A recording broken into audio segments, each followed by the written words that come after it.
सच्चिदानंद सद्गुरु साईनाथ महाराज की जय।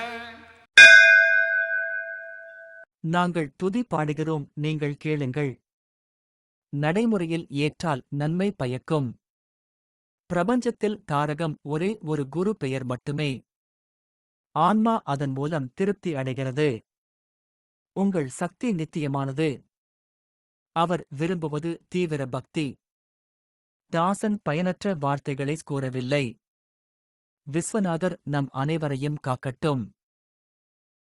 श्री सच्चिदानंद सद्गुरु साईनाथ महाराज की जय। என் ஒற்றை கம்பி இசைக்கருவி எவ்வளவு மகிழ்ச்சியளிக்கிறது. துதிகள் பாடும்போது பயனுள்ளதாக அமைந்துள்ளது. உயிரற்றது, ஆனால் இதில் சிறந்த குணங்கள் உள்ளது. வழிபடுகின்றனர் சிரத்தை மிகுந்த பக்தர்கள். எங்கே ஹரிபக்தர்கள் பிரபுவின் நாமத்தை பாடுவார்களோ அங்கே அதன் மகத்துவத்தை கேளுங்கள்.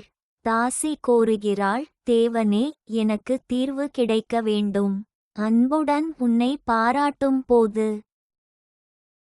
श्री सच्चिदानंद सद्गुरु साईनाथ महाराज की जय।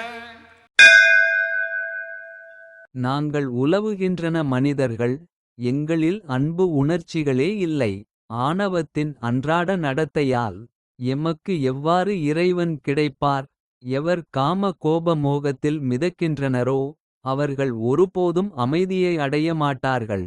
நமது தவறுகளை நாமே கண்டுபிடிக்க வேண்டும். நாம் ஏன் யாரையும் விமர்சிக்க வேண்டும்? நான் என சொல்லியே வாழ்க்கை கழிந்தது.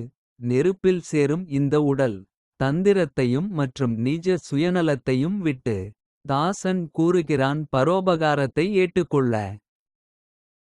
श्री सच्चिदानंद सद्गुरु साईनाथ महाराज की जय। சத்குருவின் கையில் சமநிலையான தராசு. அதன் எடை ஒருபோதும் தவறாகாது. வருமானத்திற்கு ஏற்ப இழப்பீடு கொடுப்பது. குழப்பத்தில் வீண் செய்ய வேண்டாம். இதில் உங்களின் நன்மையே புரிந்து கொள்ளவும் உங்கள் எண்ணங்களை மேம்படுத்திக் கொள்ளவும். உணர்வு இல்லாமல் பக்தி பலனை தராது. மலட்டுத்தன்மையால் நோக்கங்கள் அழிக்கப்படுகிறது. இவ்வுலகத்தில் எத்தனையோ நயவஞ்சகர்கள் இருப்பதை பாருங்கள். சுயநல காரணத்தால் அப்பாவி போல் வேஷம் போடுகின்றனர். சந்நியாசமோ புனிதத்துவமோ விரும்பவில்லை. நடத்தையில் பொய்மை வரக்கூடாது. வயிற்றில் பசியின் எவ்வளவோ அவ்வளவே சாப்பிடவும். இல்லையெனில் அஜீரணத்தால் இறக்க நேரிடும். தாசன் கூறுகிறான், பிரபோ, என்ன பாடினேன்? தனக்கே பாதகம் செய்து கொண்டனர் ஒவ்வொருவரும். श्री सच्चिदानंद सद्गुरु साईनाथ